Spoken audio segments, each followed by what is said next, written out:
एक मैट्रिक्स दे रखा है जिसका साइज है n बाय n और इस p ट्रांसपोज जो मैट्रिक्स होगा उसका kth डायगोनल एलिमेंट, यहाँ पर kth वो भी डायगोनल एलिमेंट जो है वो 0 है। तो आपको बताना है कि कौन से स्टेटमेंट्स या कलेक्शन ऑफ स्टेटमेंट्स यहाँ पर ट्रू है। अब हमें p ट्रांसपोज के लिए बताना है।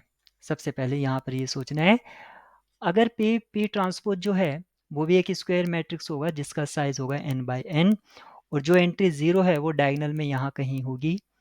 हमें अब ये देखना है कि इन चार ऑप्शंस में से कौन सा ट्रू हो सकता है, क्योंकि p और p ट्रांसपोज यहाँ पर उसकी kth डायगोनल एंट्री 0 है।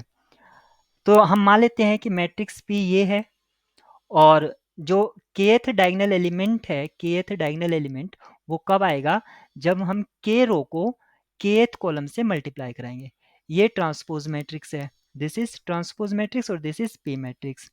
ये इसका k रो है और ये इसका kth कॉलम है, kth कॉलम और kth रो। इन दोनों को मल्टीप्लाई करके हमें क्या मिल रहा है, 0 मिल रहा है।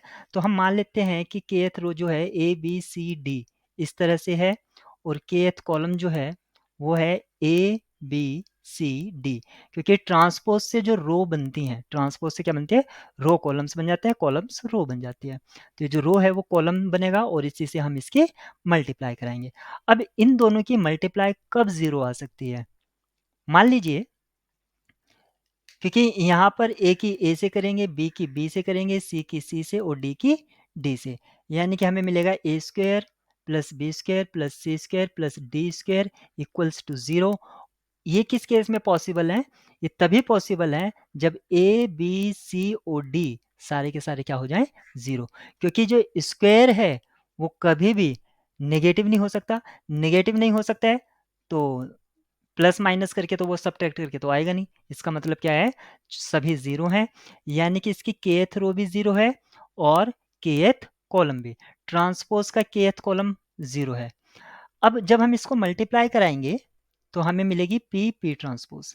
यहाँ पर हम चेक कर लेते हैं, kth row of p is 0, ये स्टेटमेंट सही है। p ट्रांसपोज, हम सेकंड के बारे में बात करते हैं, the kth row of p transpose is 0, क्योंकि 0 रो है p की और p ट्रांसपोज जब हम उससे मल्टीप्लाई कराएंगे तो सारे जो हमें रो मिलेगी ट्रांसपोज की वो भी 0 मिलेगी, ये स्टेटमेंट भी आपकी ट्रू हो जाएगी। kth column of p is 0, ये कोई जरूरी नहीं है कि उसका kth कॉलम 0 हो। और यहाँ पर कहा है kth column of p transpose is 0, इसके बारे में हम प्रिडिक्शन नहीं कर सकते हैं, लेकिन हमें दो के बारे में पता चल गया है। हमें पता चल गया है फर्स्ट और सेकंड ट्रू है। फर्स्ट और सेकंड आपके किस किस में आ रहा है, यानी कि इसमें सेकंड नहीं है और इसमें फर्स्ट नहीं है, ये दो ऑप्शन डिस्कार्ड हो जाते हैं। और हमें ये भी पता चल गया है कि थर्ड वाला ट्रू नहीं है। थर्ड वाला ट्रू नहीं है, इसका मतलब ऑप्शन डी भी डिस्कार्ड हो जाता है, ऑप्शन बी यहाँ पर राइट की होगी।